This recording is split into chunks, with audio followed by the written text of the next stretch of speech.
राम हरे हरे।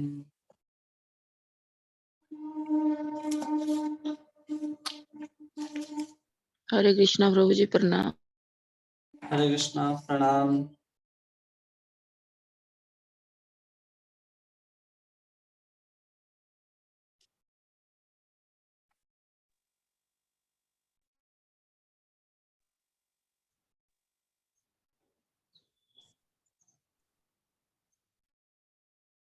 नारायणं नमस्कृत्यं नरं चैव नरोत्तमं देवीं सरस्वतीं व्यासं ततो जयमुदीरये। नष्टप्रायेषु अभद्रेषु नित्यं भागवत सेवया भगवती उत्तम श्लोके भक्तिर्भवती नैष्ठिकी। कृष्णाय वासुदेवाय देवकी नंदनाय च नंदगोपकुमाराय गोविंदाय नमो नमः। ओम अज्ञानतिमिरान्धस्य ज्ञानाञ्जनशलाकया चक्षुर्मिलितं येन तस्मै श्रीगुरवे नमः। श्रीचैतन्यमनोभीष्टं स्थापितं येन भूतले स्वयं रूप कदा मह्यं ददाति स्वपदान्तिकम्। वन्देऽहं श्रीगुरो श्रीयुतापदकमलं श्रीगुरून् वैष्णवांश श्रीरूपं साग्रजातं सहगण रघुनाथान्वितं तं सजीवं साद्वैतं सावधूतं परिजनसहितं कृष्णचैतन्यदेवं नमः। ओं विष्णुपादाय कृष्णपृष्ठाय भूतले श्रीमते भक्ति वेदांत स्वामी इति नामिने नमस्ते सारस्वते देवे गौरवाणी प्रचारिणे निर्विशेष शून्यवादी पाश्चात्य देश तारिणे। जय श्री कृष्ण चैतन्य प्रभु नित्यानंद श्री अद्वैत गदाधर श्रीवास आदि गौर भक्तवृंद। हरे कृष्ण कृष्ण कृष्ण हरे हरे हरे राम राम राम हरे हरे। गुरुवे गौरचंद्राय राधिकाय तदालये कृष्णाय कृष्ण भक्ताय तद्भक्ताय नमो नमः। हरे कृष्णा। आप सभी भक्तों का बहुत बहुत स्वागत है इस भागवत संघ में, जिसमें हम लोग श्रीमद् भागवतम के प्रथम स्कंद के पंचवें अध्याय के 22वें श्लोक के ऊपर चर्चा करेंगे, जिसमें वेद व्यास जी को नारद जी बहुत सुंदर भागवतम के विषय में उपदेश दे रहे हैं कि आपने जो कुछ भी लिखा है अब तक वो सब मनुष्य की पूर्णता की ओर ले जाने में समर्थ तो है, लेकिन उस पूर्णता के मार्ग में उनको अनेक प्रकार की लालसाएं, अनेक प्रकार की तृष्णाएं जागृत होंगी। जिस जिस प्रकार के आपने यज्ञ, कर्म, स्वर्ग आदि के भोगों का वर्णन किया है, वो बद्ध जीवों के चित्त को आकर्षित करने वाली है। और वो सब मिल करके एक जीवात्मा को जो भगवत धाम तक पहुंचने के लिए अपने मार्ग पर अग्रसर हुआ है, वो कुछ समय के बाद भटक जाता है। जहां आपने धर्म, अर्थ, काम और मोक्ष की चर्चाएं की हैं, अगर हम उससे परे जाकर के देखें तो वो केवल और केवल आपको भगवान कृष्ण की ही लीलाओं का, कृष्ण के ही चरणार बिंदु तक पहुंचाने वाली जो भक्ति है, उसका ही निरूपण आपको स्वतंत्र रूप से करना चाहिए था, जो कि हर एक जीवात्मा का कर्तव्य है। लेकिन अभी तक आपने ऐसा नहीं किया है। और आप सब कुछ जानने वाले, ऐसा नहीं है कि आप सब कुछ जानने वाले नहीं हैं। आप परम कल्याण के लिए ही इस धरती पर प्रकट हुए हैं कि हर जीवात्माओं को उसके अनुरूप जो भी उसकी जैसे वृत्ति है, जैसा गुण है, उसके आधार पर ही उसको धर्म स्थापित कर दिया जा सके। क्योंकि हर व्यक्ति की वृत्ति अलग अलग होती है। और हमारे शास्त्रों में, वेदों में, पुराणों में बहुत सारे नियम, बहुत सारे विधि निषेधों का वर्णन है। जिसकी जितनी सामर्थ्य होती है, जिसका जैसा गुण होता है, हमारे शास्त्रों से उस तरह के धर्म को चुन करके उसके अनुसार ही अपने जीवन में धारण करके धर्म का आचरण करना शुरू करता है। कोई अत्यंत तमोगुणी व्यक्ति है तो बहुत ज्यादा शास्त्र के नियमों को नहीं उठा सकता, लेकिन कोई सतोगुणी है तो सब कुछ जानता है कि क्या करना है क्या नहीं करना है।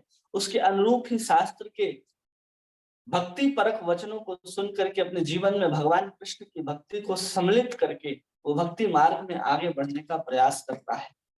जो हम मनुष्य जीवन में जिसको भी शरीर प्राप्त हुआ है, हम जीवात्माओं को इस शरीर का, मनुष्य शरीर का, उसे सिर्फ यही कर्तव्य करना चाहिए कि हम भगवान कृष्ण का नाम लें और उनकी भक्ति करें। अगर इसके अतिरिक्त वो किसी कार्य में लग जाता है तो उसके जीवन की पूर्णता, उसके जीवन के लक्ष्य की प्राप्ति में कुछ संशय रह जाएगा या कुछ समय लग जाएगा।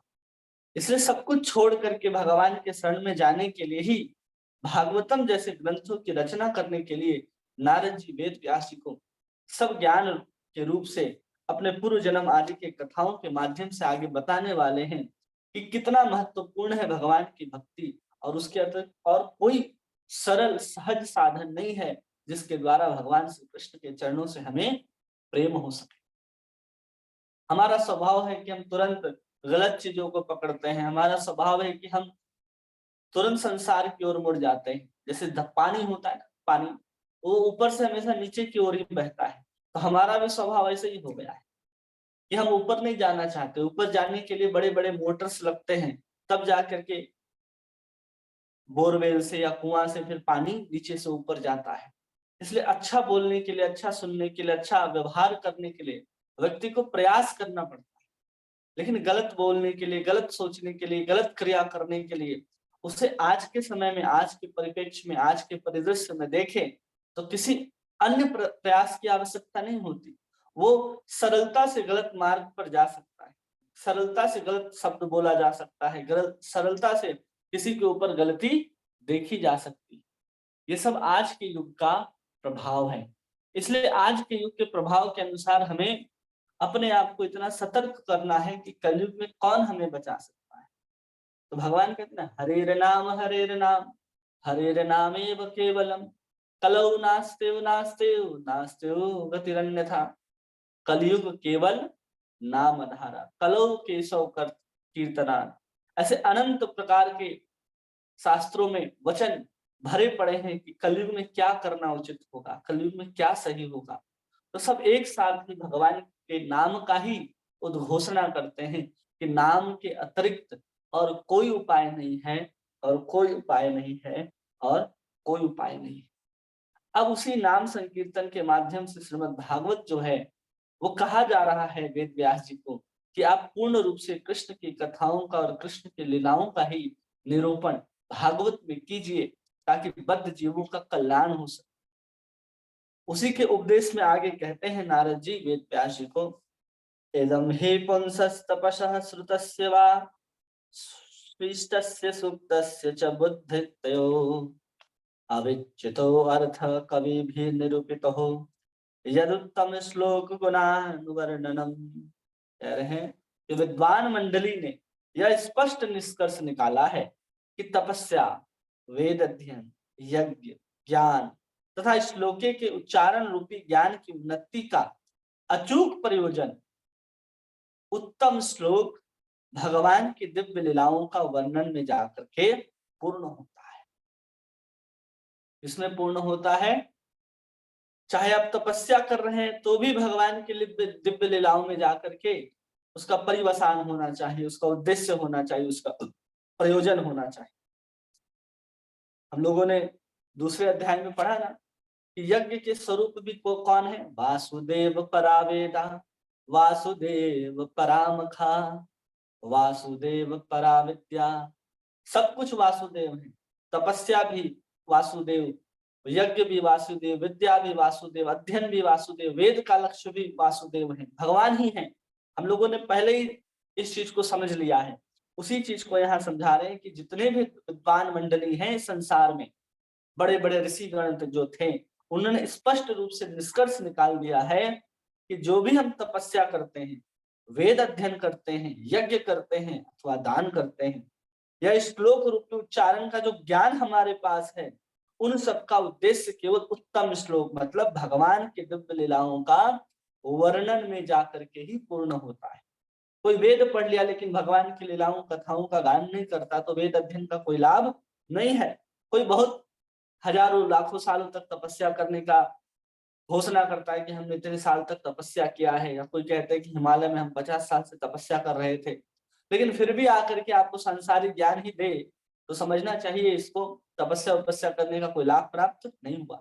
कोई कहे कि हमने 100 यज्ञ कर लिया आज तक, लेकिन फिर भी कृष्ण के नाम का, कृष्ण की लीलाओं का गुणगान नहीं करता लोगों के मध्य में, कि लोगों को प्रेरणा मिले कि हमें भी कृष्ण का नाम लेना चाहिए, तो समझना चाहिए कि इसने यज्ञ में आहुति की जगह मल मूत्र ही केवल डाला है। कोई कहे कि हमने बहुत दान किया है आज तक, इस मंदिर को बनाया, उसको बनाया, लेकिन उन सबको करने के बाद भी उसके अंदर भगवान के लीला कथा नाम आदि के प्रति रुचि जागृत नहीं हुई, तो समझना चाहिए किसी ढोंगी और पाखंडी को उसने अपने धन आदि को दान में दे दिया है।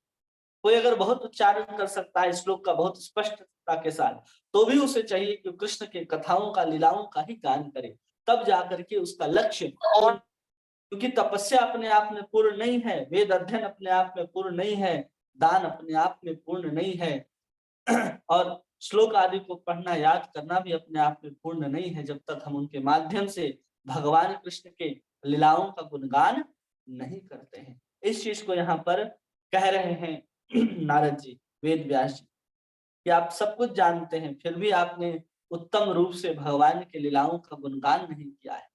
अलग अलग माध्यम से नारद जी समझा रहे हैं। पहले तो कहा कि लोग भटक रहे हैं, फिर कहा आप सब कुछ जानने वाले हैं। अब सब कुछ जानने वाले हैं तो आपको पता होना चाहिए कि वेद अध्ययन का लक्ष्य क्या है, तपस्या का लक्ष्य क्या है, सब कुछ का लक्ष्य तो भगवान ही है, ये आपको पता होना चाहिए नारद जी। इसलिए आपको अपने तपस्याओं का, वेद अध्ययन का, सबका जो पूर्णता है, लक्ष्य को प्राप्त करना है, तो कृष्ण के सुंदर और मधुरतम लीलाओं का वर्णन भागवत रूपी ग्रंथ के ऊपर कीजिए, ऐसा कह रहे हैं। तात्पर्य में प्रभुपाद लिखते हैं कि मानवीय बुद्धि का विकास कला, विज्ञान, दर्शन, भौतिक, रसायन, मनोविज्ञान, अर्थशास्त्र, राजनीति आदि ज्ञान की उन्नति के लिए हुआ है। ऐसे ज्ञान के अनुशीलन द्वारा मानव समाज को जीवन की पूर्णता प्राप्त हो सकती है। कह रहे हैं कि हम मानव की जो बुद्धि है वो इन विषयों में, जैसे कला है, विज्ञान है, रसायन है, इनका अनुशीलन के द्वारा मानव समाज के, मानव जीवन की पूर्णता हो सकती है। लेकिन इस जीवन की पूर्णता, चलो हमने भौतिक पढ़ लिया, रसायन पढ़ लिया, सब सुख सुविधाएं हमने इसके माध्यम से जुटा ली, हम सब तरह से संपन्न हो गए, किसी प्रकार का कोई कष्ट भौतिक रूप से नहीं रहा। लेकिन उसके बाद प्रभुपाद कह रहे हैं कि जीवन की इस पूर्णता का अंत परम पुरुष श्री विष्णु की प्राप्ति में होता है। आप सब कुछ कर लिए, सब कुछ हो गया, और उसके बाद आप स्थिर होकर के बैठ गए कि अब हमारे पोते बड़े बड़े होंगे, उनका विवाह आदि होगा और फिर हम उनको देख करके मर जाएंगे, तो आप ऐसे ही मर जाओ जैसे कैसे कोई कुत्ता मर जाता है, कोई गधा मर जाता है। आपको इतना धन अर्जन करने की कोई आवश्यकता नहीं थी अगर आप भगवान के विष्णु के प्रति भक्ति आरंभ नहीं करते हैं। हर चीज की पूर्णता वहीं जाकर के समाप्त होती है। आप हर कुछ कर लोगे, लेकिन आप कहोगे कि हम भगवान की भक्ति नहीं करेंगे, तो आप जानवर के ही समान हैं, उस जानवर से श्रेष्ठ नहीं है। क्योंकि जो आप पूर्णता की बात कर रहे हैं, जिसकी आप बात करते हैं, इन विषयों को पढ़ करके आप क्या करते हैं, भोग और सुविधा को ही जुटाते हैं। बिना भोग और सुविधाओं के भी जो जानवर आदि होते हैं, वो अपना पालन, अपने जीवन को बहुत श्रेष्ठता के साथ जीते हैं और पूर्णता की तरह जीते हैं। जो भोग है उनके जीवन का, उसको भोगते हैं, प्रकृति के किसी प्रकार के नियम का अवहेलना नहीं करते। लेकिन हम मानव जाति हर किसी की प्राप्ति करने के लिए, हर सुख की प्राप्ति करने के लिए प्रकृति के नियमों को तोड़ते रहते हैं, शास्त्र आदि नियमों को भी हम लोग खंडित करते रहते हैं। लेकिन अगर चलो हमने प्राप्त कर भी ली, लेकिन उसके बाद भी हम भगवान विष्णु के चरणों में शरणागत नहीं होते, तो हमारे उस सब क्रियाओं का कोई लाभ नहीं रह जाता है। अतः श्रुति का निर्देश है कि जो वास्तविक रूप में ज्ञान में उन्नत है, उन्हें भगवान विष्णु की सेवा की आकांक्षा करनी चाहिए। श्रुति का निर्देश है कि जो वास्तविक रूप से उन्नत समझता है अपने आप को ज्ञान में, उसे क्या करना है, उसे मात्र और मात्र भगवान की प्राप्ति और भगवान की सेवा करने की ही आकांक्षा होनी चाहिए। हम अपने जीवन में देखते हैं कि हमारे अंदर सब पूर्णता होने के बाद हमारे जीवन में उसी चीज को और प्राप्त करने की तृष्णा बढ़ जाती है। हमने धन संपत्ति इकट्ठा किया तो हमारे पास इतना धन है तो हम चाहते हैं और हो जाए। हमारे पास जो कुछ भी हम उसको बढ़ाने के पीछे प्रयास करते हैं। हम कभी स्थिर नहीं होना चाहते कि चलो हमने इतना प्राप्त कर लिया, अब भगवान की सेवा में लग जाते हैं। हम उसी के पीछे भागते रहते हैं। एक कोई तो होगा, चलो आपने अपने जीवन का गोल सेट किया होगा कि हम इतने धन कमा लेने के बाद हम भगवान की सेवा में लग जाएंगे, या फिर इतना धन हमारे आगे के जीवन के लिए पर्याप्त होगा। ऐसा किसी ने विचार किया? नहीं। जितना धन आते जाता है हम कमाते जाते मर जाते, लेकिन भगवान विष्णु की तरफ हम लोग मुख करके नहीं देखते। इसलिए चलो भौतिक जीवन में भी आपको पूर्णता चाहिए तो आप एक लक्ष्य को निर्धारित कर लीजिए कि हमारे पास इतना धन आ जाए, उसके बाद हम आराम से कहीं पर बैठ करके भजन कर सकते हैं और इस धन के माध्यम से हम अपने जीवन का यापन कर सकते हैं। लेकिन हम लोग कहीं भी ऐसा नहीं करते। हम लोग जीवन भर मरने तक उसी काम में लगे रहते हैं, और जो धन हमने इकट्ठा किया होता है वो हमारे काम में नहीं आता, किसी और के काम में आता है। और ये धन की सच्चाई भी है कि आपके द्वारा अर्जित किए धन को आपसे अधिक कोई और भोग करता है। अगर आप भोग नहीं करोगे तो धीरे धीरे खत्म हो जाएगा, क्षण हो जाएगा, या आप उसको भोगने के लायक नहीं रहोगे। यही 3 दशा होती है धन की। इसलिए धन को उतना कमाइए जिसको आप अपने ऊपर खर्च कर सके। आज का संसार जो भी धन कमाता है उसके द्वारा कमाया गया धन वो संपूर्ण रूप से उसका उपभोग नहीं कर पाता। एक मान्यता के अनुसार अगर कोई व्यक्ति धन कमाया है तो उसका 30% हिस्सा ही वो अपने ऊपर खर्च करता है, बाकी 70% हिस्सा या तो छोड़ करके चला जाता है या फिर कोई और भोग करता है, सिर्फ उसकी इस प्रवृत्ति के कारण। इसलिए हमको वहां भी लक्ष्य निर्धारित कर लेना है कि हमें इतने वर्ष तक ही धन अर्जन करना है, चाहे जितना भी धन अर्जन हो उसके माध्यम से हमें आगे का जीवन भगवान की सेवा करते हुए बितानी है। दुर्भाग्यवश जो लोग विष्णु की माया के बाह्य सौंदर्य से मुक्त हैं, वे नहीं समझ पाते कि पूर्णता या आत्म साक्षात के सर्वोच्च परिणति भगवान विष्णु पर निर्भर करती है। लेकिन दुर्भाग्यवश जो माया के बहुत सौंदर्य जो हमारे चारों तरफ बिखरे पड़े हैं, भगवान की ही माया है, इसलिए हमें वो माया मुग्ध कर लेती है अपने ऊपर। हम लोग माया के झंझट में पड़ जाते हैं। माया हमें कभी पता ही नहीं चलने देती कि हम तुमको अपने ओर खींच रहे हैं। जब कोई बुद्धिमान व्यक्ति होता है, कृष्ण की ओर जाने का प्रयास करता है, उसके भजन में मन नहीं लगना हो, चाहे उसके साधन में सेवा में किसी प्रकार का व्यवधान उत्पन्न हो, तब जाकर के समझ में आता है कि हाँ, माया हमें क्या कर रही है, परेशान कर रही है। बड़े बड़े महात्मा आदि हुए हैं जो अपने पुत्र आदि को भी माया समझ करके त्याग दिया करते थे भगवान की सेवा करने के लिए। और हम लोग सोचते हैं कि उस पुत्र का पालन कौन करेगा, वो अपना प्रारब्ध लेकर के आया है आपके पास, वो आपका धन खाने के लिए नहीं आया, वो अपना प्रारब्ध लेकर के आया है। उसके प्रारब्ध से ही आपके पास धन आता है और वो भोजन करता है। ऐसा नहीं है कि आप कमा रहे हैं तो उसका पालन हो रहा है। हर व्यक्ति का अपना अपना प्रारब्ध है, चाहे पिता हो, पुत्र हो, पति हो, पत्नी है, सबका अपना अपना प्रारब्ध है, और जिसके ऊपर निर्भर करता है वही धन लाता है, वही सुख सुविधाओं को देता है, लेकिन उसके प्रारब्ध के अनुसार ही वस्तु प्राप्त होनी होती है। विज्ञान की उन्नति का उपयोग इंद्रिय भोग के लिए करते हैं। वो क्या करते हैं? विष्णु माया का अर्थ है इंद्रिय भोग। माया का अर्थ क्या है? इंद्रिय भोग, जो क्षणिक तथा दुखमय है। जो मनुष्य विष्णु माया के चुंगल में फंसे हुए हैं, वे ज्ञान के उन्नति का उपयोग इंद्रिय भोग के लिए करते हैं। हम लोग सोचते हैं अरे भगवान की बहुत बड़ी कृपा है कि हमारे पास धन, हमारे पास पुत्र पौत्र, हमारा सुंदर गाड़ी, सुंदर बंगला, हमारे पति बहुत सुंदर है, हमारा पुत्र आदि हमारे कहना को मानते हैं, तो हम समझ लेते हैं कि हमारा भगवान के ऊपर, हमारे ऊपर जो कृपा है भगवान की वो बहुत है। लेकिन वास्तव में भगवान की कृपा इसको नहीं कहते, वो तो आपके कर्म के कारण मिला है। माया आपको भगवान से दूर करने के लिए ये वस्तुएं आपको दे रही हैं कि देखो आपका पुत्र कितना आपका कहना मानता है, आपकी पत्नी आपकी कितना कहना मानती है, वो कितनी सुंदर है, कितना अच्छा भोजन बनाती है, आपका जो घर है, वैभव है, नौकर चाकर सब कुछ लगे हुए हैं। आपको लगता है कि ये बहुत बड़ी भगवान की कृपा है, सब गधे हैं और मूर्ख है जो ये बात को कहते हैं कि हमारे पास धन है, हमारे पास ऐश्वर्य है, सब भगवान की कृपा है। आप भगवान की भक्ति नहीं कर रहे हैं तो आपके ऊपर भगवान की कृपा नहीं है, ये समझ जाना स्पष्ट रूप से। और कोई किसी प्रकार की कृपा भगवान नहीं करते। संत समागम हरि कथा तुलसी दुर्लभ दोय, शुद्ध दारा और लक्ष्मी ये तो पापी के भी होय। कि संत समागम और हरि कथा आपको नहीं मिलता है तो समझिए आपका भाग्य नहीं है। शुद्ध दारा और लक्ष्मी ये सब तो पापी लोग का भी होता है। तो हम अपने आप को कैसे समझ लेते हैं कि अरे बाप, हमारे पास तो धन है, संपत्ति है, सब कुछ है हमारे पास, हम तो बहुत सुख से अपने जीवन को व्यतीत कर रहे हैं, लेकिन हमारे पास क्या नहीं है? न संतों का समागम है, न हरि कथा है। तो हम परम दुर्भाग्यशाली है, इस बात को समझना चाहिए। लेकिन माया में फंसे हुए जीव कभी भी नहीं समझ पाते इस बात को कि हम वास्तव में माया में फंसे हुए हैं। और वो समझने लगते हैं कि जो हमारे पास जो संपत्ति आदि प्राप्त हुए हैं यही भगवान की कृपा से प्राप्त हुए हैं और यही भगवान की कृपा से प्राप्त होते हैं। नहीं, ये सब आपके कर्म के माध्यम से, आपके भाग्य, आपके प्रारब्ध के अनुसार प्राप्त होते हैं। भगवान इस बेकार फालतू चीजों को प्रदान करने के लिए मेहनत नहीं करते। आपने कौन सी भगवान की सेवा कर दी कि आपको भगवान धन संपत्ति ला करके रख देंगे? कौन से आप सुदामा के यहाँ तंदुल लेकर के, कृष्ण के भगवान के यहाँ तंदुल लेकर के गए थे कि तीनों लोगों की संपत्ति आपको दे दी गई? सब आपका कर्म और आपका प्रारब्ध है, उसके अनुसार आपको प्राप्त हो रहा है।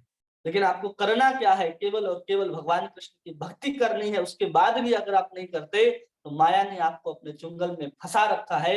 ये स्पष्ट रूप से हम लोगों को समझनी चाहिए। आगे कह रहे हैं आप बात कि नारद मुनि ने बताया है कि विराट ब्रह्मांड की सारी सामग्री भगवान की विभिन्न शक्तियों के प्राकट्य मात्र है। जो भी संसार में वस्तुएं दिख रही हैं वो भगवान की शक्ति का ही प्राकट्य है, कुछ भी नहीं। जो कुछ भी दिख रहा है संसार में वो भगवान की शक्ति का ही प्राकट्य है,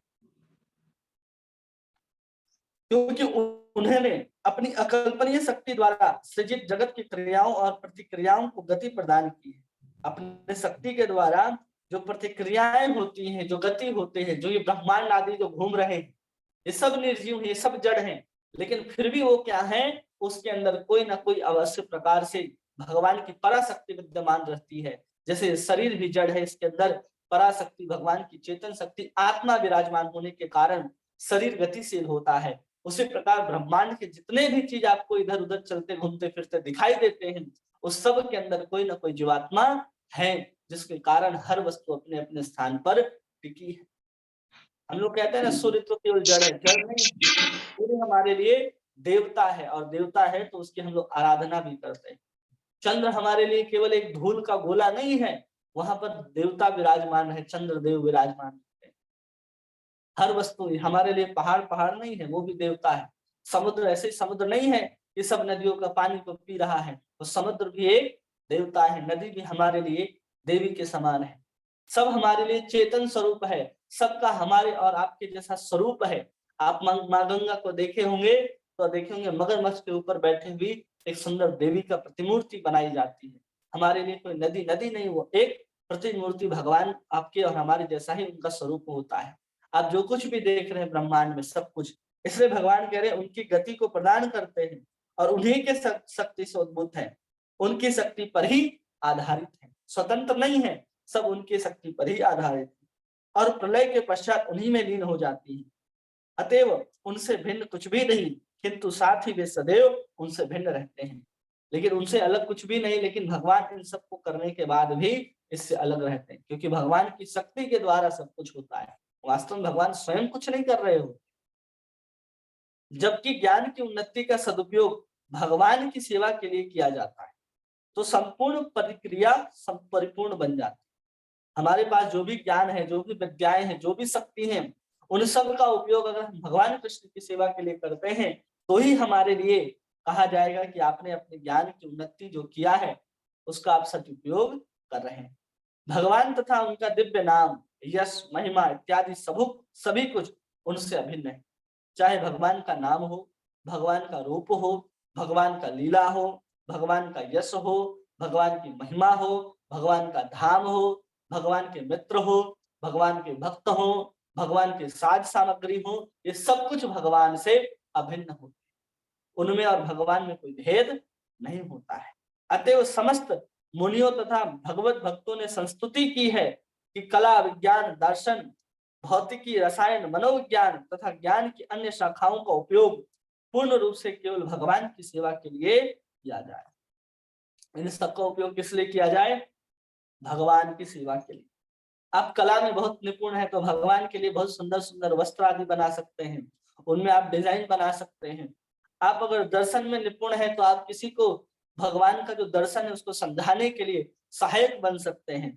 आप भौतिकी में बहुत श्रेष्ठ हैं तो भगवान की सेवा करने के लिए अलग अलग उपकरण जैसे सुविधा के अनुसार लोग प्रचार आदि में उपयोग ला सके, रसायन आदि में कैसे सुंदर सुंदर व्यंजन आप बना सकते हैं और अधिक स्वादिष्ट और हाइजीन, इन सब का आप खोज कर सकते हैं।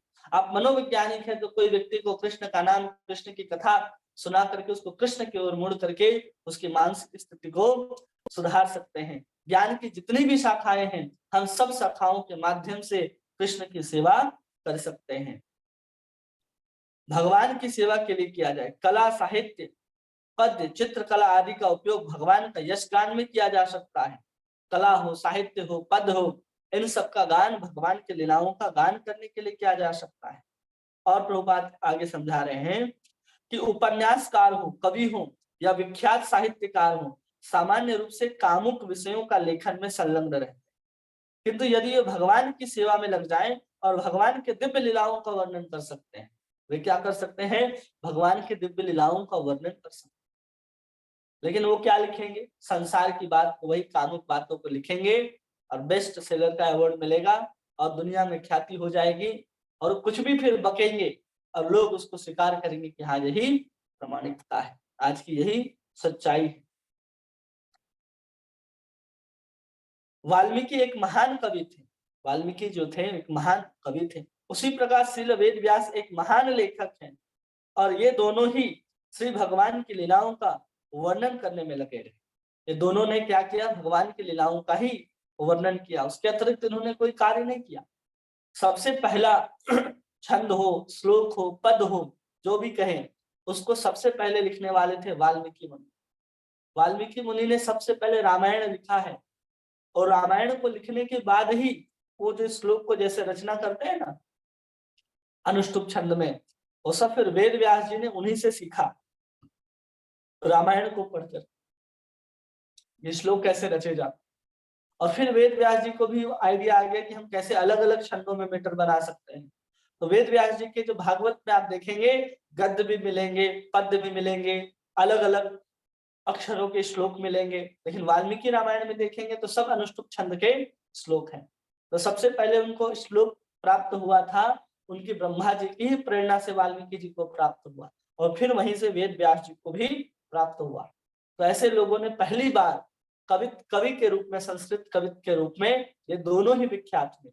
अब दोनों ने ही कभी भी भौतिक या फिर सामाजिक या फिर व्यवहारिक या तो कामुक विषयों का वर्णन नहीं किया। इन सब ने केवल भगवान के लीलाओं का, कथाओं का ही वर्णन किया। वाल्मीकि जी ने राम कथा का वर्णन किया तो वेद व्यास जी ने भी कृष्ण की कथाओं का, भगवान के जितने भी अवतार हैं सब कथाओं का वर्णन वेद व्यास जी ने कर दिया। इसी प्रकार, इसी के कारण वे अमर हो गए। इसके कारण क्या हो गए? अमर हो गए। हम लोग सब याद करते हैं वाल्मीकि जी को, वेद व्यास जी को। इसी प्रकार विज्ञान तथा दर्शन का उपयोग भगवान की सेवा के लिए किया जाना चाहिए। इंद्र तृप्ति के लिए कोरे सिद्धांत प्रस्तुत करते रहने से कोई लाभ नहीं। आप इंद्र तृप्ति के लिए कोरे सिद्धांत प्रस्तुत करते रहिए कि नहीं आपको ऐसे रहना है, ऐसे खाना है, ऐसे पीना है, तो कोई लाभ नहीं। वो तो सब जानवर आदि भी कर रहे हैं। इसलिए आप इतने पढ़े लिखे हैं तो उसका सदुपयोग कृष्ण की सेवा के लिए होना चाहिए, इंद्र तृप्ति के लिए नहीं होना चाहिए। भगवान की महिमा को प्रस्थापित करने के लिए प्रयुक्त किया जाना चाहिए। समुन्नत लोग भगवान विज्ञान के माध्यम से परम सत्य को जानने के लिए उत्सुक होते हैं। अतएव महान वैज्ञानिक का कर्तव्य है कि विज्ञान के आधार पर भगवान के अस्तित्व को सिद्ध करने हेतु प्रयास करें। जो कुछ पढ़े लिखे होते हैं वो विज्ञान के माध्यम से समझना चाहते हैं भगवान को। तो जो लोग वैज्ञानिक हैं, जो लोग विज्ञान को जानते हैं, समझते हैं, तो उनको प्रयास करना चाहिए कि ऐसे लोगों को विज्ञान के माध्यम से ही हम लोग भगवान को समझाने का प्रयास करें। जैसे हम लोग जब DYS कोर्स होता है, डिस्कवर योरसेल्फ, तो उसमें हम लोग बताते हैं कि जो भगवान है उनका अस्तित्व कैसे है। बड़े बड़े वैज्ञानिकों का नाम बताते हैं, जैसे न्यूटन है, रदरफोर्ड है, आइंस्टीन है। इन सबके वैज्ञानिकों के जीवन के संदर्भ में कैसी घटनाएं घटी जिसके कारण वे लोग बड़े बड़े वैज्ञानिक जन जो हैं वो भगवान के ऊपर विश्वास करते हैं। उन घटनाओं को लेकर के डिवाइस कोर्स में उन छात्र छात्राओं को समझाया जाता है जो विज्ञान की पढ़ाई कर रहे हैं और विज्ञान के माध्यम से भगवान को समझना चाहते हैं। तो वहां पर विज्ञान किस माध्यम से समझता है, वो तर्क भी करता है, वो लॉजिक भी चाहता है, वो सब कुछ चाहता है। तो उसके आधार पर उनको समझाया जाता है कि देखो भगवान का अस्तित्व है, आपको अलग से सोचने की आवश्यकता नहीं है कि भगवान का अस्तित्व है या नहीं, हमको विज्ञान के आधार पर समझा दिया जाता है। उसी प्रकार हमें चाहिए कि जो पढ़े लिखे लोग हैं अगर विज्ञान के माध्यम से समझना चाहते हैं भगवान को तो उसी के माध्यम से उन लोगों को समझाना चाहिए। आगे कहते हैं, इस प्रकार दार्शनिक चिंतनों का उपयोग परम सत्य के संवेदना युक्त तथा सर्वशक्तिमान के रूप में स्थापित करने में किया जाना चाहिए। जो दार्शनिक हैं, जो चिंतक हैं, उनको भी क्या करना चाहिए, अपने चिंतन के द्वारा भगवान की जो संवेदनाएं हैं, भगवान की जो सर्वशक्तिमत्ता है, उसको स्थापित करना चाहिए कि देखो भगवान कैसे सर्वशक्तिमान है और कैसे लगे हैं संसार के एक एक चीज को अपने शक्तियों के से कैसे घुमा रहे हैं, भरमा रहे हैं। एक एक ब्रह्मांड, एक एक ग्रह अपने अपने अच्छा कक्षा पर स्थापित होकर के कैसे भ्रमण कर रहा है। लाखों करोड़ों साल से वहीं पर घूम रहे हैं लेकिन कोई एक दूसरे से टकराते नहीं। ये सब दार्शनिक चिंतनों का विषय है। या फिर जो अपने जीवन में जो अलग अलग गतिविधियां उत्पन्न होती हैं, इसके माध्यम से हम कैसा दर्शन कर सकते हैं। दर्शन का मतलब क्या होता है, देखने का तरीका। हर व्यक्ति हर वस्तु को अपने अपने अनुसार से देखता है। जैसे कोई बहुत बड़ा एक ताजमहल देखने के लिए कोई व्यक्ति जाए तो जो इतिहासकार होगा वो देखेगा कि हाँ एक राजा था, उसने अपने रानी के लिए इस महल को बनाया था, ठीक है। अब कोई ऐसा व्यक्ति पहुंचेगा, अरे ये तो दो व्यक्ति का कब्र है, ये तो शमशान जैसा, यहाँ क्या जाना। कोई बहुत अच्छा अगर ताजमहल की सुंदरता देखने के लिए पहुंचेगा तो देखिए वाह क्या सुंदरता है इसमें। कोई कारीगर पहुंचेगा तो उसके नक्काशियों को देख करके आएगा। कोई साहित्यकार होगा तो प्रेम की निशानी के रूप में देखेगा। तो एक ही वस्तु को अलग लोग अपने अपने दृष्टि से देखते हैं, उसको दर्शन कहते हैं। इसलिए हमारे भारत के सिद्धांत के अनुसार, भारत की परंपरा में 350 प्रकार के दर्शन उपलब्ध हैं। एक वस्तु को, एक ही चीज को हम लोग 350 तरीकों से देख सकते हैं और समझ सकते हैं। ये भारत की विशेषता है। लेकिन मुख्य रूप से अभी केवल 5, 6 या 7 ही इस तरह के दर्शन उपलब्ध है भारत में। आगे कहते हैं, इसी प्रकार ज्ञान की अन्य समस्त शाखाओं का उपयोग सदा भगवान की सेवा के लिए किया जाना चाहिए। श्रीमद् भगवत गीता में भी इसकी पुष्टि की गई है। वह सारा ज्ञान अज्ञान के अतिरिक्त कुछ नहीं है। भगवत गीता में जो पुष्टि की गई है, सारा ज्ञान अज्ञान के अतिरिक्त और कुछ भी नहीं है यदि भगवान की सेवा में न लगाया जाए। कुछ भी हम जानते हैं वो सब अज्ञान हो जाएगा, वो सब बेकार हो जाएगा यदि हम उसके द्वारा भगवान की सेवा नहीं करते हैं। भगवान की सेवा में अगर नहीं लगाते तो सब कुछ बेकार है। आगे कह रहे हैं, उन्नत ज्ञान का वास्तविक उपयोग भगवान की महिमा को स्थापित करना है और यही वास्तविक लक्ष्य है। भगवान की सेवा में लगा हुआ सारा वैज्ञानिक ज्ञान तथा इस प्रकार के सारे कार्यकलाप वास्तव में हरि कीर्तन तथा भगवान की महिमा के गायन के लिए होना चाहिए। जो भी है सब भगवान की महिमा के लिए ही उपयोग होना चाहिए, उसके अतिरिक्त और किसी के कार्य में लगना नहीं चाहिए। ऐसा हम लोगों को यहाँ पर नारद जी और वेद व्यास जी समझाते हैं। एक व्यक्ति नहीं समझा रहा हम लोगों को, एक तो नारद जी भी समझा रहे हैं, प्रभुपाद जी भी समझा रहे हैं, फिर भी हम लोगों को समझ में नहीं आ रहा है कि हमें क्या करना चाहिए। अब यहाँ से 23वें श्लोक से नारद जी अपनी कहानी को शुरू करते हैं जिसमें वो बताना आरंभ करेंगे कि मैं पिछले जन्म में कौन था और कैसे हमें भगवान की सेवा करने से सब कुछ प्राप्त हुआ है। तो इसको हम लोग थोड़ा सा देख लेते हैं, कुछ हमारे पास समय भी है। तो 23वें श्लोक में यहाँ नारद जी कह रहे हैं, अहम पुरातित भवे भवन मुने दास्यस्तु कश्यान वेदवादिना निरूपितो बालक एव योगिना शुश्रूषणे प्राविशी निर्विवक्षता। हे मुनि, मैं पिछले कल्प में किसी दासी के पुत्र के रूप में उत्पन्न हुआ था। पिछले कल्प में मतलब ब्रह्मा जी का एक दिन, एक कल्प होता है। तो इस समय जो दिन हुआ है ब्रह्मा जी का, वो दिन नहीं, उसके एक बार और पहले, मतलब इसके बहुत पहले, इस 1000 चतुर्युग के भी पहले अगर हम जाएंगे तो नारद जी का जन्म हुआ था। कैसे हुआ था? तो कहते हैं कि एक दासी के पुत्र रूप में मैं उत्पन्न हुआ था। जो लोग वेदांत सिद्धांतों के अनुयायी ब्राह्मणों की सेवा करती थी, और उनकी माता जो क्या करती थी, बड़े बड़े ब्राह्मण जो वेदांती हुआ करते थे, बड़े बड़े रहस्य को जानने वाले होते थे, उनकी सेवा किया करती थी। जब वे लोग वर्षा ऋतु के चतुर्मास के साथ साथ रहते थे तो मैं उनकी व्यक्तिगत सेवा किया करता था। जब वो चतुर्मास में आते थे, उतने बड़े बड़े ब्राह्मण साधुगण जो वेद वेदांत को जानने वाले थे, तो अपने माता के साथ नारद जी भी पिछले जन्म में उन साधुओं की सेवा किया करते थे, ऐसा बता रहे हैं। अब यहाँ तात्पर्य में प्रभुपाद हम लोगों को समझाते हैं कि नारद मुनि ने यहाँ भगवान की भक्ति से सिक्त वातावरण की अद्भुतता का संक्षिप्त वर्णन किया है। कैसा वातावरण? जो भगवान की भक्ति से सिक्त हो, ऐसा वातावरण। लेकिन हम चारों तरफ देखते हैं तो भक्ति वाला वातावरण नहीं दिखाई देता, भोगवाद ही दिखाई देता है, जहां लोग इंद्रिय भोग की ही चर्चा करते हैं। यहाँ तक कि मंदिर में ही जाकर के लोग यही सब करते हैं कि देखो माता जी ने कैसी साड़ी पहनी हो, प्रभु जी ने कैसी धोती पहनी है, उसने कैसा तिलक लगाया है, वो प्रभु जी ने क्या पहना है, ये माता जी ने क्या पहना है, वहां राधा और कृष्ण ने क्या पहना है किसी को याद भी नहीं होता। ये भगवान ने कितना सुंदर अलकावली, पायल, बिछिया, श्रृंगी, पीताम्बरी, वैजंती माला, कंठाहार, बाजू बंद, सब कुछ पहन करके भगवान वहां पर खड़े हैं।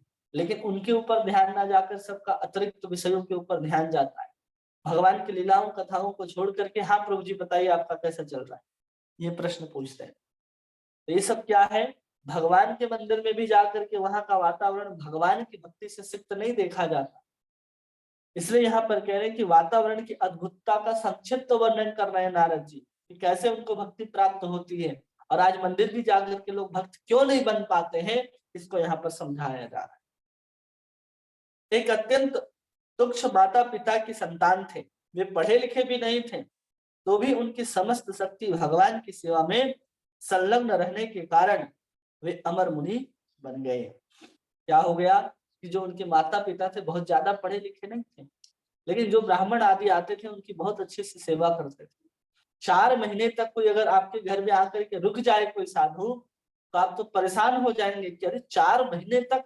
और यहाँ देखिए कि वर्षा ऋतु के चतुर्मास में वो लोग वहां आकर के ठहरते थे, और उनकी माता दासी पुत्र होने के बाद भी किसी के यहाँ मान लो कोई और काम करता होगा, दासी पुत्र मतलब किसी की सेवा करती होंगी ना, वो किसी के यहाँ बर्तन, किसी के यहाँ कपड़ा, यही सब धोती होंगी, तब तो उन्हें दासी पुत्र कहा जा रहा है।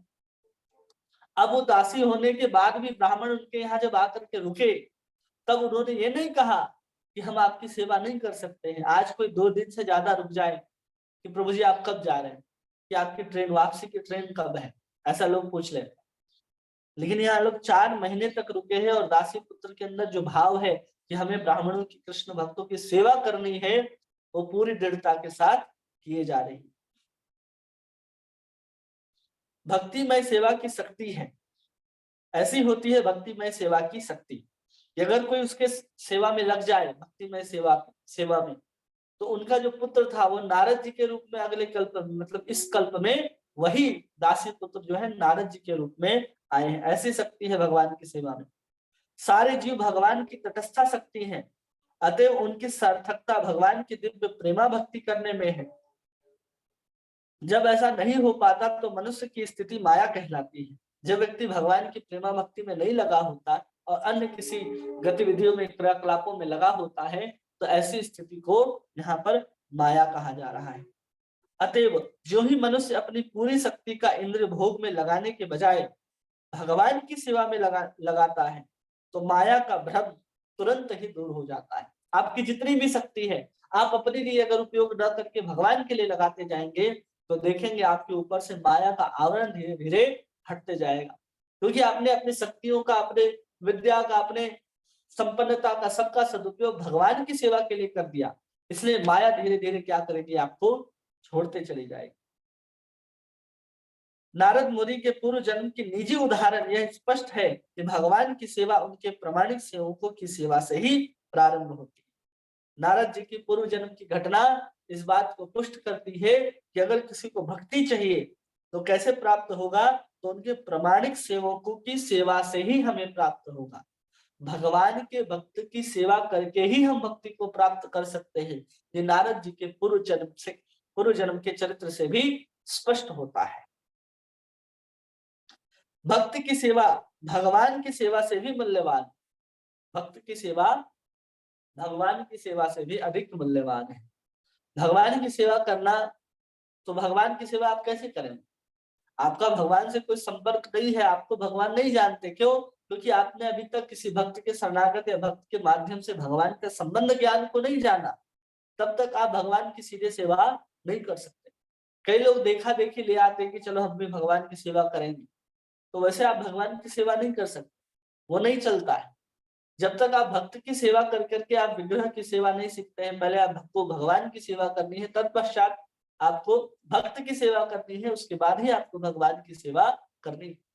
इसलिए हमारे यहाँ परंपरा है, आप देखेंगे कि प्रभुपाद है, फिर उनके गुरु भक्ति सिद्धांत सरस्वती ठाकुर है, फिर उनके पास गौर किशोर दास बाबा जी है, भक्ति विनोद ठाकुर जी है, जगन्नाथ दास बाबा जी है, षड़ गोस्वामी वृंद है, फिर चैतन्य महाप्रभु तक परंपरा जाती है, फिर उनके बाद पूरी परंपरा ऊपर तक पहुंचती है, फिर जाकर के सीधे भगवान की सेवा करते हैं।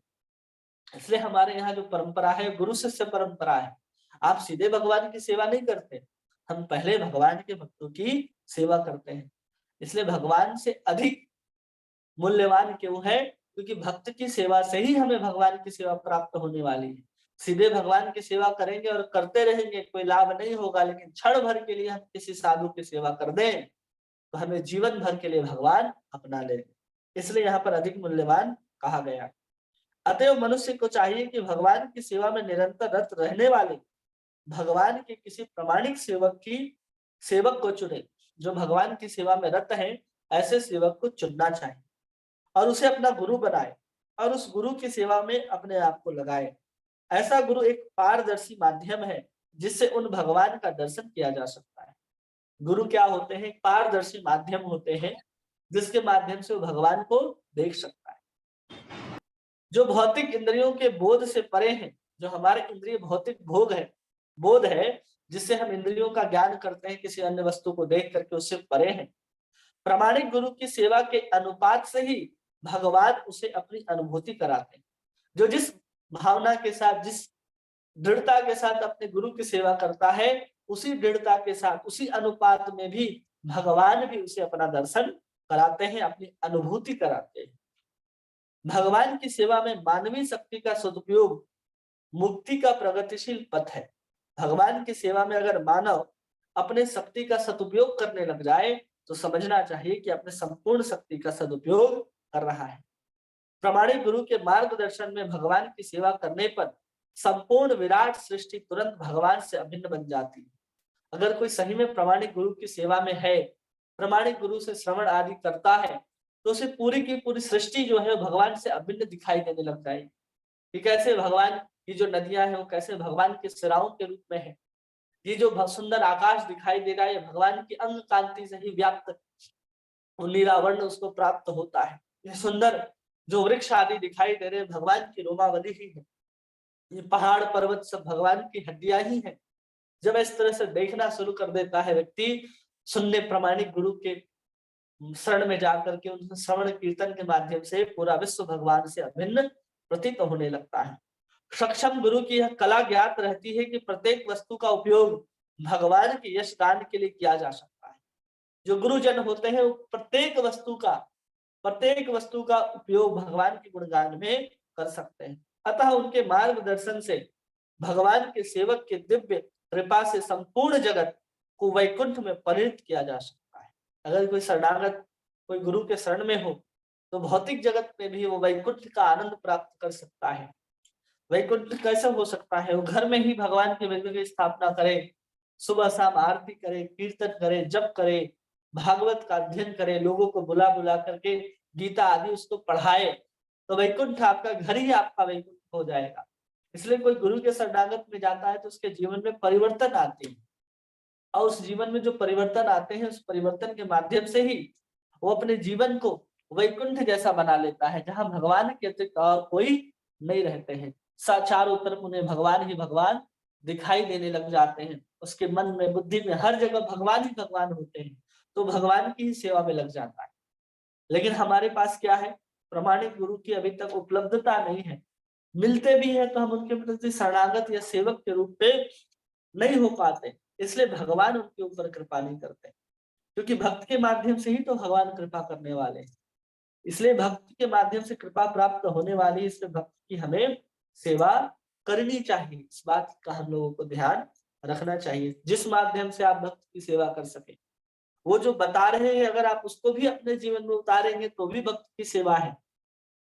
अगर आप उतार नहीं पा रहे हैं लेकिन आप उतारना चाहते हैं उनके कहे गए बातों को, तो आपको उनकी सेवा करनी चाहिए, चाहे जिस रूप से कर सके। वाणी की सेवा कर सकते हैं, वपु की सेवा कर सकते हैं, आर्थिक रूप से उनकी सहायता कर सकते हैं, जिससे क्या होता है जो उनके द्वारा जो कहे गए वचन है वो वचन आपके जीवन में उतरने शुरू हो जाते हैं। लेकिन हम लोग क्या करते हैं, सिर्फ श्रवण करके आ जाते हैं कहीं से, और हमने कहते हैं उनका संग प्राप्त कर लिया, लेकिन वो जो कहे जो आदेश दिया उसका हम पालन करने में असमर्थ हो जाते हैं, क्योंकि हमने अपने गुरुजनों की सेवा नहीं की। सेवा के बिना वो उनकी बात जो है हमारे जीवन में पूर्ण रूप से सार्थक रूप से हम उतार नहीं पाते। इसलिए हम किसी साधु के पास, किसी भक्त के पास जाकर के भी उनकी कृपा का, उनसे श्रवण करके भी उनकी कृपा का अनुभव नहीं कर पाते। हम भगवान की अनुभूति उतने दिव्य रूप से नहीं कर पाते। ये सब इसके कारण होते हैं। किसी का कोई प्रश्न है जो आप पूछना चाहते हैं तो पूछ सकते हैं।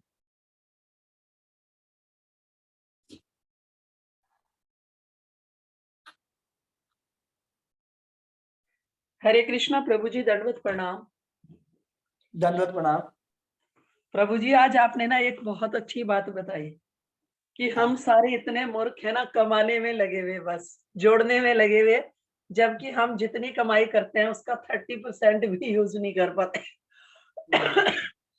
एक बहुत ही अच्छी प्रभु जी आपने बात बताई। पर जैसे आपने अभी एक बात बताई प्रभु जी कि हमें जो है ना संतों की सेवा करनी चाहिए, भक्तों की सेवा करनी चाहिए। कैसे करें प्रभु जी, हम तो गृहस्थ हैं। गृहस्थ है तो गृहस्थ ही तो साधु संतों की सेवा करते हैं, कोई अलग कैसे? से थोड़ी, अलग लोग थोड़ी आते हैं नहीं, किसी आप और बताओ, दुनिया से। आप बताओ ना प्रभु जी कैसे करनी है, मतलब कैसे करने, कोई साधु आपके घर आते हैं, नहीं आते हैं तो उनको बुलाइए, निमंत्रण दीजिए कि हमारे घर भी आइए, उनसे कथा प्रवचन सुनिए, उनसे आशीर्वाद लीजिए, यही है उनकी सेवा।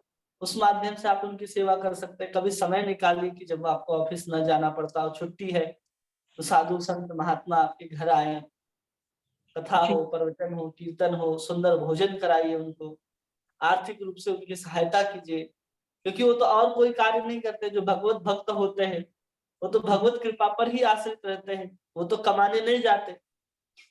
जब वो जी। कमाने नहीं जाते तो सब कुछ किसके ऊपर निर्भर करता है, गृहस्थ आश्रम के ऊपर ही निर्भर करता है, चाहे साधु स्वयं गृहस्थ हो या ना हो। जैसे हम लोग कहते हैं ना, ब्राह्मण क्षत्रिय वैश्य शूद्र, तो शूद्र किसे कहा जाता है, जो तनख्वाह से अपने घर को चलाता है उसको शूद्र कहा जाता है। जो लाभ से अपने घर को चलाता है उसको वैश्य कहा जाता है। जो कर से अपने घर को चलाता है उसको क्षत्रिय कहा जाता है, और जो दान से अपने घर को चलाता है उसको ब्राह्मण कहा जाता है। वैसे ब्राह्मण क्षत्रिय वैसे शूद्र लोग होते हैं, और हमको देखना है कि हम क्या कार्य कर रहे हैं और किस माध्यम से हम अपने घर को चला रहे हैं। इसलिए अपने जीवन में कभी भी साधु को देखना है तो साधु किसी न किसी रूप में सहायता करना है, क्योंकि हर बार उसको कहीं ना कहीं जरूरत रहती ही है, लेकिन वो मुख खोल करके कभी किसी से मांगता नहीं है। वो रोड में खड़ा रहेगा, कहीं जा रहा होगा, आ रहा होगा, आप उसको बुलाइए, सुंदर भोजन कराइए, उससे कथा का श्रवण कीजिए, और उस कथा को श्रवण करके अगर आप उसकी सेवा कर देते हैं या उसका भोजन भी करा देते हैं, तो उसकी कही गई बात जो है आप अपने जीवन में निश्चित रूप से पालन कर पाएंगे, या उसकी कोई ना कोई एक ऐसी बात होगी जो आपके जीवन को पूर्ण रूप से परिवर्तित करके रख देगी। ये साधु का सामर्थ्य होता है, वो भगवान की कृपा को ही लेकर के घूमते हैं। हम लोग कहते हैं ना कि केवल भगवान का दर्शने मात्र होए, जो दर्शने मात्र से हम लोगों को पवित्र कर देते हैं, ऐसा गुण किसके अंदर होता है? भक्त के अंदर। क्यों? क्योंकि तुम्हारे हृदय सदा गोविंद विश्राम, उनके हृदय में सदा भगवान गोविंद विराजमान रहते हैं। इसलिए उनके माध्यम से उनकी सेवा करने से भगवान की सेवा से भी बड़ी सेवा कही जाती है भक्त की सेवा। बहुत सुंदर प्रभु जी, बहुत बहुत वेरी नाइस। और हरे किन्हीं कृष्णा का? प्रभु जी। हरे हरे कृष्णा। कृष्णा प्रभु, धन्यवाद, प्रणाम। दंडित प्रणाम। प्रभु जी, जैसे क्लास स्टार्ट हुआ ना, उससे पहले ही मैं सोच के बैठी थी कि मैं आपसे एक प्रश्न पूछूंगी, पर क्लास खत्म होते ही वो प्रश्न भी गायब हो गया, मतलब उसी में आंसर मिल गया। जैसे लास्ट में आपने बताया ना कि खाली श्रवण करने से हमारे अंदर वो जो बोलते हैं वो नहीं उतरेगी, मतलब हमें उनकी सेवा करनी है, तभी जाके जो बोलते हैं साधु वो हमारे मतलब जीवन में अप्लाई होगा। तो जैसे लास्ट आपने बताए थे ना कि सभी का जो प्रारब्ध होता है अपना अपना प्रारब्ध लेके ही आते हैं, जो भी हाँ। उनको फल मिल रहा है ना। तो जैसे अभी देखिए ना, किसी को भी जो भी मतलब दुख मिलता है, हम जानते हैं कि उसके प्रारब्ध में है, फिर भी हम सोचते हैं कि क्यों मिल रहा है, उसका रीजन ढूंढते रहते हैं, ढूंढने के बाद किसी के ऊपर डाल देते हैं और ब्लेम करते हैं कि हाँ इसी के वजह से वो काम हुआ है, पर वो प्रारब्ध में ही रहता है ना। जैसे अभी मेरे बच्चे को ही चोट लगा, तो हम लोग उसको ढूंढ रहे थे कि हाँ इसका जो प्रारब्ध में है वो नहीं सोच रहे हैं, हम लोग ये सोच रहे हैं कि उसको किसी ने कर दिया है, कुछ हो गया है, वो दिमाग में चल रहा है।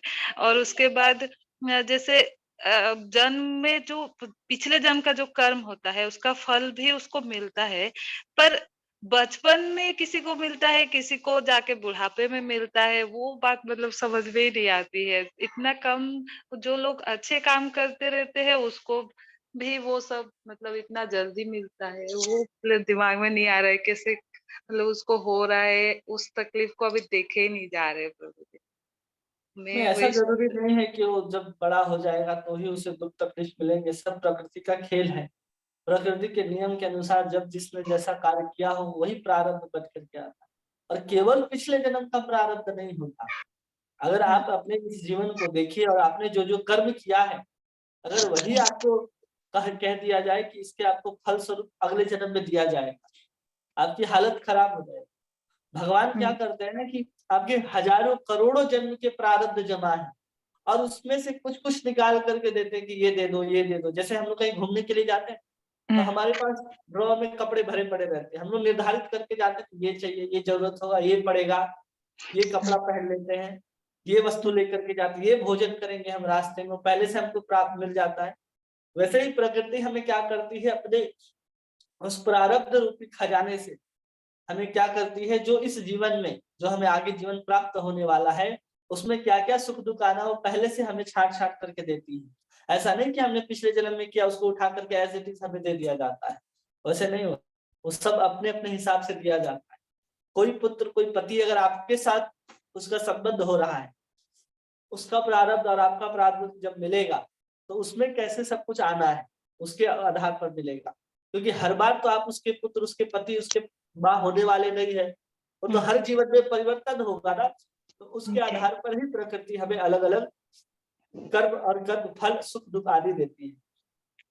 जी प्रभु जी, मतलब सब बातें ना समझ में आती है जब सुनते हैं ना, जो भी आप पढ़ाते हो वो सब समझ में आता है, पर प्रैक्टिकली होता ही नहीं है। जब टाइम आता है तो ज्ञान कहाँ चला जाता है, कुछ समझ में ही नहीं आता है। तो वही लास्ट में आपने बोले ना, खाली श्रवण करने से नहीं होगा, खाली श्रवण करते रहेंगे, सेवा जब तक हम लोग नहीं करेंगे तो वो जीवन में अप्लाई नहीं होगा। वो मतलब प्रैक्टिकली अभी लग रहा है, हाँ करना चाहिए।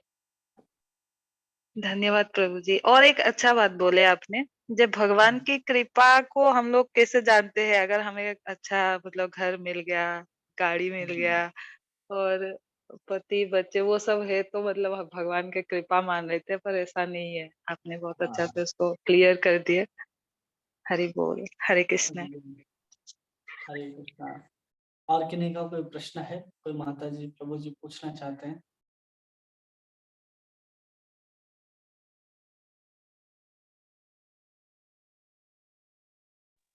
हरे कृष्णा प्रभु जी, दंडवत प्रणाम। हरे कृष्णा, दंडवत प्रणाम। प्रभु जी, आपने जो अलग अलग दर्शन की बात कही ना, वो कौन से बुक में या फिर कहाँ पे मिलेगा वो? ये तो साधारण दर्शन है ना, भौतिक, रसायन, कला, विज्ञान, ये तो हम लोग पढ़ते ही है ना, फिजिक्स, केमिस्ट्री, बायोलॉजी, यही सब विषय है। इतने सारे नहीं पढ़ते ना प्रभु जी, जितने आपने बताया। कितने बताए थे आपने? कुछ तो 350। हाँ, इतना थोड़ी हम पढ़ते हैं सब कुछ। तो ये कहीं पे तो दिया होगा ना उसके डिटेल्स से। वो सबका अलग अलग डिपार्टमेंट होता है। वो बड़े बड़े यूनिवर्सिटीज में आप जाएंगे तो आप वहाँ अलग अलग डिपार्टमेंट्स को देख सकते दर्शन हैं। को सर और कोई लैंग्वेज मतलब वर्ड है जो यूज किया जाता है किसके लिए? दर्शन के लिए? दर्शन के लिए हाँ उपयोग किया जाता है। डिपार्टमेंट बोलते हैं ना कि क्या होता है, अलग अलग विभाग होते हैं दर्शन के। एक चीज को हम कई तरीके से देख सकते हैं। जैसे हमने उदाहरण देकर के ताजमहल का बताया कि एक साहित्यकार जाएगा तो कैसे देखेगा, एक आर्किटेक्ट जाएगा तो कैसे देखेगा, एक इतिहासकार जाएगा तो कैसे देखेगा। एक ही वस्तु को देखने के अलग अलग प्रोस्पेक्टस को ही दर्शन बोलते हैं। और उस दर्शन को हम जैसे न्याय पढ़ते हैं, तर्क पढ़ते हैं, ज्योतिष पढ़ते हैं, मीमांसा पढ़ते हैं, उत्तर मीमांसा पढ़ते हैं, ये सब उसी दर्शन के ही अंग हैं जिसके माध्यम से किसी चीज को हम समझते हैं। तो वो सब अभी हमारे पास कुल मिलाकर के 6 या 7 तरह के ही दर्शन उपलब्ध हैं जो वैदिक परंपरा से, और बाद में जो निर्मित किए गए थे ऋषियों के द्वारा, वो कहीं कहीं वो दर्शन अब देखने सुनने के लिए मिलता है, और प्राय वो दर्शन देखने सुनने के लिए नहीं मिलता है। जैसे कॉलेजेस, यूनिवर्सिटी, बहुत सारे डिपार्टमेंट्स होते हैं, वो भी एक तरह का दर्शन ही है अगर उसे हम भगवान की सेवा में देखने का प्रयास करें तो। जैसे आप जीवन का स्रोत जीवन अगर पढ़ेंगे तो आपको वो दर्शन समझ में आएगा, या मोह तथा संशय से परे जो प्रभुपाद जी का एक पुस्तक है उसको पढ़ेंगे तो आपको अलग अलग दर्शन समझ में आएगा। जैसे एक जैन भी है तो ये भी एक प्रकार का दर्शन ही है। बुद्ध भी है तो एक प्रकार का दर्शन ही है कि उनके माध्यम से वो भगवान को कैसे देखते हैं। कोई क्रिश्चियन है तो वो उस माध्यम से संसार को, भगवान को, आत्मा को कैसे देखता है, वो भी एक प्रकार का दर्शन ही है। उसके अपने देखने के प्रोस्पेक्टिव को ही कह रहे हैं। तो आप उसको समझ सकते होंगे कि दर्शन को क्या कहते हैं। कोई और वर्ड हमें याद नहीं आ रहा उससे संबंधित। ठीक है प्रभु जी, समझ गए। और और प्रश्न? दूसरा प्रश्न था हमारा ये। हाँ, नारद जी भगवान के पार्षद है, तो वो उनके कौन से शक्ति के अंडर आते हैं? आपने बताया था ये शायद पहले भी। भगवान के जो भक्ति है, भक्ति को वितरित करने के लिए भगवान नारद जी अवतार ग्रहण करते हैं, तो भगवान के मानस पुत्र कहे जाते हैं, जो भगवान के सप्तावेश अवतार। तो जैसे सप्तवे भगवान ने तो तटस्था इसके अंदर नहीं आते ना वो? वो तटस्था शक्ति के अंतर्गत ही आते हैं। जो भी सप्तावेश अवतार होगा वो सब जीव ही होंगे, लेकिन भगवान की विशेष अनुकंपा उनके ऊपर होगी, इसलिए उनको सप्तावेश अवतार कहते हैं। तो नारद जी का पिछला जन्म एक दासी पुत्र के रूप में हुआ, तो जीव ही है ना, तटस्था शक्ति ही है, तब तो उनका जन्म हो रहा है यहाँ पर, नहीं तो अवतार लिखा जाता। और फिर वही जीवात्मा जो है, ब्रह्मा जी भी जीव हैं, और उनके जीव के, उनके मानस मन के अंदर से प्रकट हुए नारद जी, इसलिए उसको मानस पुत्र कहा जाता है। किसी योनि से, जैसे स्त्री के गर्भ से जाकर के नारद जी का जन्म नहीं हुआ इस कल्प में, इसलिए नारद जी को हम भगवान के पार्षद के रूप में जानते हैं। वो भी भगवान की तटस्था शक्ति ही है। ठीक है प्रभु जी, धन्यवाद। और किन्हीं का कोई प्रश्न है, संशय है, समस्या है?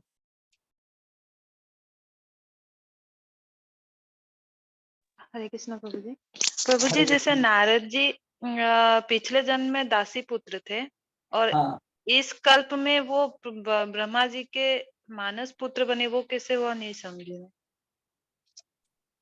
साधु हरे संतों कृष्ण की प्रभु सेवा जी, हरे कृष्ण प्रभु जी, दंडवत प्रणाम। दंडवत प्रणाम। मेरा भी एक संशय पैदा हो गया कि जैसे ब्रह्मा जी के मानस पुत्र थे और ये दासी पुत्र थे, तो ये मानस पुत्र कैसे कहे जाते? वो पिछले कल्प की घटना कही जा रही है कि जब उनका पिछला जन्म हुआ था तो एक दासी पुत्र के रूप में थे, और उन्होंने दासी पुत्र के रूप में जन्म लेकर के जो साधु संत महात्मा उनके घर में आते थे उनकी सेवा करते थे।